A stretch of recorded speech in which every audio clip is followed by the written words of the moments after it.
So the 2022 IndyCar silly season is really getting into full swing now. It's August. We're getting towards the end of the season, and a lot of people are going to be focusing on getting testing and stuff done. So there's going to be a lot of drivers looking for possible seats in IndyCar next year. And it's not just the guys you'd think, the guys around IndyCar, maybe some Indy Lights guys, maybe one or two guys from outside the sport. There are quite a lot of moves that are likely to happen this year. So I'm going to talk briefly about all of the rumors that we've heard about the IndyCar silly season so far. So to start off here, we have 4 drivers that have had their names mentioned as possibly looking at some different options for next year, but haven't had their names linked to any specific teams. Now, those names that we know of so far are Kevin Magnussen, Juan Manuel Correa, Christian Lundgaard, and David Malukas. Now, out of those 4 drivers, all of them will probably be looking at, really any seat they could find that would be open. Now, we'll be talking about the seats that are open or possibly going to be open next year for full-time or part-time rides. Getting into another one here, Nico Hulkenberg could be looking at the possibility of testing with Ed Carpenter Racing and possibly being the road course driver in the 20 car when Ed Carpenter's not driving next year. Now, Ed Carpenter has talked about, he said that he's been talking with Nico Hulkenberg about this possibility and that Hulkenberg has shown interest, though this will all be somewhat pending a decision about whether or not he's going to be able to stay in F1.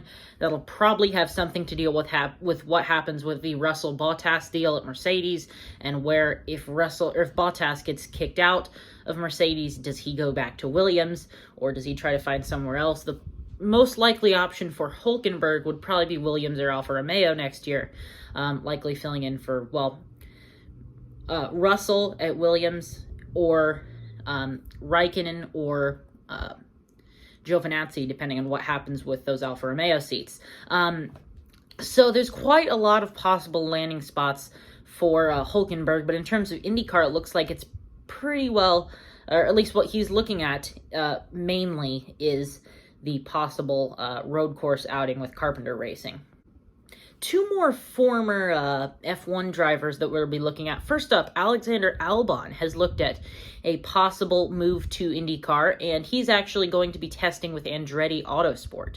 Another former F1 driver that will be looking at an Andretti Autosport ride will be Romain Grosjean. Obviously, he's decided that he's going to try out ovals, and I assume that this would be in a full-time effort, likely in one of the 2 seats that Andretti is going to have open, which is the 28 and the 29 cars. So Grosjean will be looking to make his first full-time entry with ovals and possibly with Andretti and possibly Penske, which we'll talk about later. The last driver that's looking for a possible foray into Andretti Autosport, and he's kind of in their driver development program down in Indy Lights, is Kyle Kirkwood. So Andretti has 3 drivers going for 1 or 2 or maybe 3 spots if they bring back Marco's old car.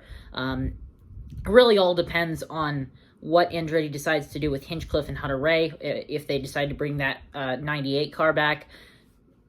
Lots of stuff that we have Andretti has yet to decide that they'll be thinking about in the future that we'll talk about in later videos.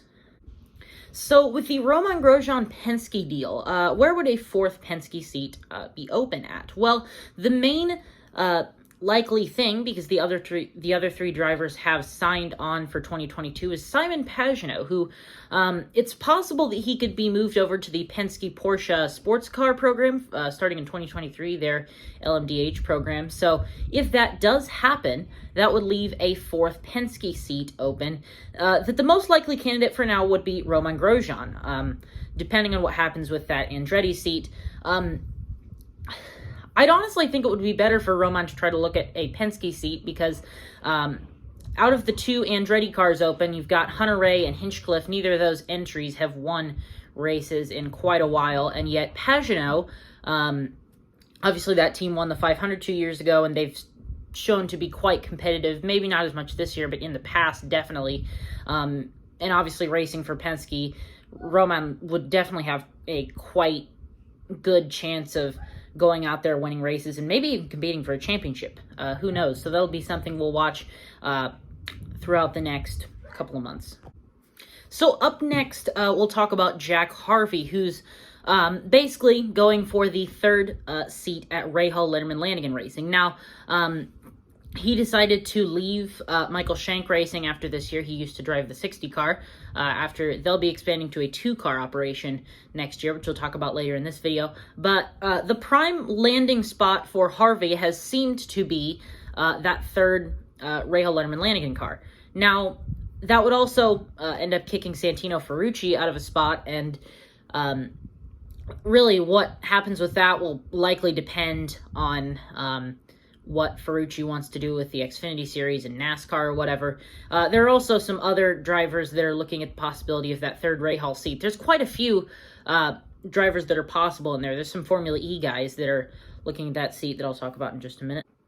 Some other guys that have been had their name thrown around for the possibility of getting that seat, the third Rahal seat, is Oliver Askew, Colin Braun, and Ricky Taylor. Now, in my opinion, Askew is probably the most likely if it's not Jack Harvey. He has, I mean, the most recent IndyCar experience. I mean, he raced this year. He raced full-time last year. It seems like if they're not going to go with Harvey, they'd most likely go with Askew. But it seems like at this point, they're probably going to end up going with Harvey. So those guys might also possibly be looking at some other seats in IndyCar, though that doesn't exactly seem likely. So up next, we'll talk about some drivers' involvement with Coyne, Dale Coyne Racing. First up is Ed Jones. He drove the 18 car this year, full-time. He'll obviously be looking to try to get that seat back, because it doesn't seem like there's been any major rumors of him trying to move elsewhere. Other drivers thrown into that, obviously you've got Cody Ware and Ryan Norman coming out of the 52 car this year. It'd be likely that Cody Ware would be staying within Rick Ware Racing, but maybe there's something different happening with Ryan Norman. There's some other drivers that Rick Ware has been considering that we don't exactly know of yet. There's going to be probably 2, maybe 3 cars open out of the Dale Coyne Racing and Rick Ware Racing stables.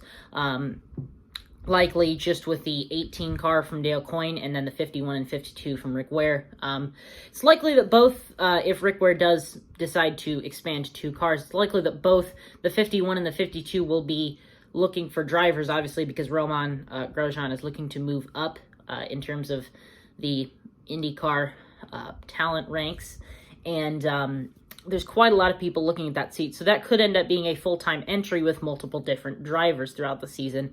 I'd assume that Dale Coyne Racing car is going to end up just having one driver, but that might end up changing. Who knows? With Dale Coyne Racing, it seems like nothing's certain until it happens, really. Coyne is generally quite late with their announcements, really just because they look for sponsors and to try to help fund the team. So that'll be interesting to watch over the next couple of months, probably into February or something of next year, what happens with the Coyne and Rick Ware cars. So earlier this video, I talked about the third Rahal Letterman Lanigan car and the possible drivers for that. I've also talked about that in detail in This Week's Racing News video. Next up would probably be the Arrow McLaren SP cars. They are looking quite seriously to add a third car, and they might also have an opening in the second car if they decide to leave Felix Rosenqvist. So there could possibly be 2 different entries open at the Arrow McLaren SP stable, and it looks like they're obviously quite a good team. Obviously, they've had Pato O'Ward, who's second in the standings right now, and Rosenqvist's done okay. They've seemed to have been quite successful over the past year or so, mainly with O'Ward, but I mean, that second car has generally just been a little slower, but looks like Arrow McLaren is generally a quite good team, and it looks like they're looking to expand that Indy 500 only car with Montoya into a possible full-time entry next year. Now, I would assume Montoya is not going to be looking to do full-time stuff, but there are some other people that would be looking to do that, obviously. We haven't heard any specific names about that, though, of course, the names I had mentioned earlier, like Magnussen, Correa, Lundgaard, those type of people could be looking at 1 or 2 of those entries as possible places to land, and maybe some other IndyCar guys that might end up changing seats next year. So that's going to be interesting to see what happens with those third and possibly second AMSP cars. So I talked earlier in this video about possible candidates for that Andretti car. Obviously, we had mentioned Albon, Kirkwood, and Grosjean. Grosjean looks like he would be the main candidate for a fourth Penske car, like I had said earlier, if Pagenaud does end up leaving. So that, whether or not Grosjean goes to Andretti might depend on what happens with Pagenaud, but Andretti, like I had said, is going to have anywhere from 1 to 3 cars open next year, and they've pretty much confirmed that they're going to move on from at least one of their 2 drivers that they haven't signed yet, which is James Hinchcliffe and Ryan Hunter-Reay. It's interesting trying to figure out which one it would be. Obviously, Hunter-Reay has been not very successful throughout the past couple of years. I think his last win was in 2018. And James Hinchcliffe seems to have had quite a bit of trouble adjusting to his new team this year. I don't even think he's finished inside the top 10, at least from what I know of. So they'll be looking to possibly move on from Hinchcliffe and Hunter-Reay. Albon. I'd say Albon is quite an interesting thing because unless something changes within Red Bull Racing, it doesn't look like he's going to get any type of Red Bull F1 seat. And there's not a lot of seats open in F1 next year unless... I mean, really, the only thing that I could think of would be the 2 Alfa Romeo seats, and that could open up a couple of openings. But then again, I mean, really, that depends on if Kimi retires, because I don't think Alfa's going to move away from Kimi anytime soon, and then whether Ferrari wants to keep Giovinazzi in F1 or try to put someone new in there from one of the junior series or whatever. So, yeah, that'll be interesting to see if Albon ends up going into F1 again next year, though it looks like he's probably not going to be. So looking at Andretti, it looks like he'd probably do okay at Andretti. Obviously, he's a road course driver, so he'd probably do good in IndyCar, saying as the majority of schedules is the majority of the schedule is road courses. The question is, would he fit well into an IndyCar? Obviously, we've seen Grosjean shine in an IndyCar this year, and I've seen F1 drivers coming over from IndyCar in the past and doing okay, though then again, I'm mainly just saying Alonso, and I mean, he really only ever did the Indy 500. So we don't know at this point. Nothing has been confirmed about those third and fourth Andretti seats other than one of the drivers is going to be leaving. We haven't heard anything confirmed about drivers for next year, or really even any major rumors that a driver is likely to go somewhere. Really, the only thing we've heard is that Kirkwood and Grosjean are interested in that seat, and Albon's testing for them at some point. So that'll be interesting to see how that Andretti seat thing develops, especially if they end up adding the Marco Andretti 98 car back. So those are quite good seats still. Obviously, a seat with Andretti is nothing to scoff at. So those will be quite hot, quite popular seats that people are going to be looking to try to get into for next year. We'll probably end up having more possible drivers for that in the next coming weeks.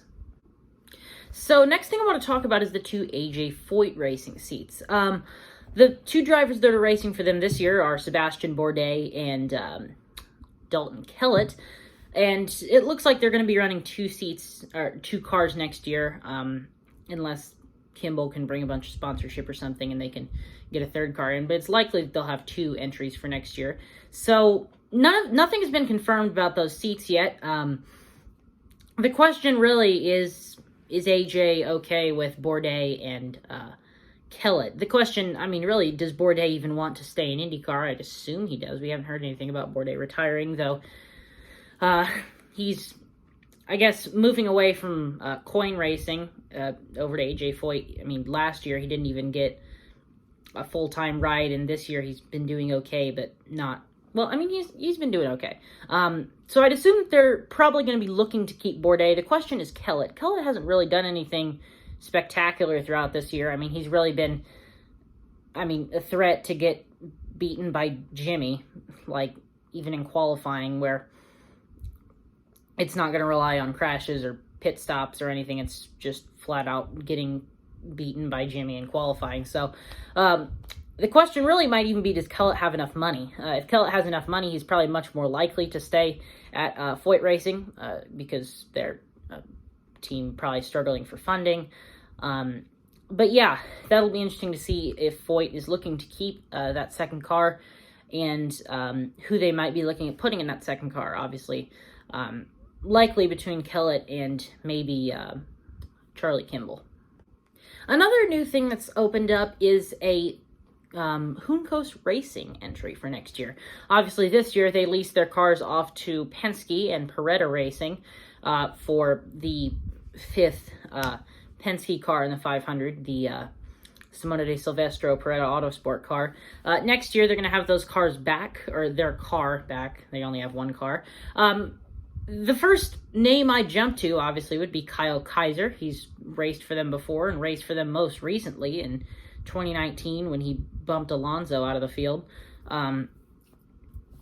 So that's obviously a possibility. Another possibility is, well, I don't know, really just anyone who has money and sponsorship. But mainly I'm leaning towards Kaiser. The question, again, is just if people have sponsorship or whatever, they're probably much more likely to get that seat. Maybe one of the drivers I had mentioned earlier, if they can't find a top-level seat, maybe they could go try to race at Hulkenberg. So they'll actually be doing some races later this year, so maybe that could be a sign of who they're going to be looking to put in the car for next year. So the last thing I'm going to talk about this video is the number 60 Michael Shank racing car. Now, that's quite a big entry because obviously they won the Indy 500 this year, though then again, I wouldn't expect that type of success continually. They're not a top team really by any means, but they've shown that 60 car can generally do quite well. I mean, this year we've seen generally Jack Harvey's a threat at Indy, but he was doing well at Texas and tracks like that where you wouldn't exactly expect Jack Harvey to be performing well in the 60 car. So that will be interesting to see how next year they look to fill that seat. Really, who's going to go alongside Elio for next year. Again, any of the candidates I had mentioned at the beginning of the video, which was Magnussen, Lundgaard, Juan Manuel Correa, and David Malukas, I think. So those guys obviously would be looking at that, and other candidates would just really be anyone who loses a seat for next year. So Hunter Ray, Hinchcliffe come to mind. Maybe Pagenaud just looks to leave Penske, though it seems like he's going to stay within Penske and just not be an IndyCar if he, well, leaves IndyCar. And really, if we don't know of any other names, obviously there's Ed Jones, Ferrucci. I mean, there's lots of people that could possibly be losing their seats next year that could be looking at that MSR 60 car. Really, we've got, at this point, more names that we know of that are interested and less that has been really confirmed yet. The only stuff that's been confirmed is just people who are staying where they are. I mean, Elio's about the biggest confirmation we've had so far, and that's just that he's getting upgraded from a 6-race schedule to full-time. So more news will be coming about all that stuff in the future. Of course, possible drivers, possible even more new entries for next year, and some other interesting silly season stuff that we could have coming out at any time. So I'll keep you guys updated on that whenever that comes out. We'll be looking at 28 cars next year if everything works out as planned, which is amazing. IndyCar hasn't had grids that big since the beginning of the DW12 era, so it'll be very interesting to see how these next couple of months go, because silly season is always quite an interesting time for IndyCar. So I'll keep you guys updated on all of that in the coming months. We've got Nashville coming up this week. First time that IndyCar has gone to the streets of Nashville, so I'll be doing the normal practice and qualifying updates, of course, with a race review. So that's pretty much the schedule for this weekend. I'll have stuff coming out starting tomorrow for practice. So thank you guys so much for watching. I'll see you all then. Bye.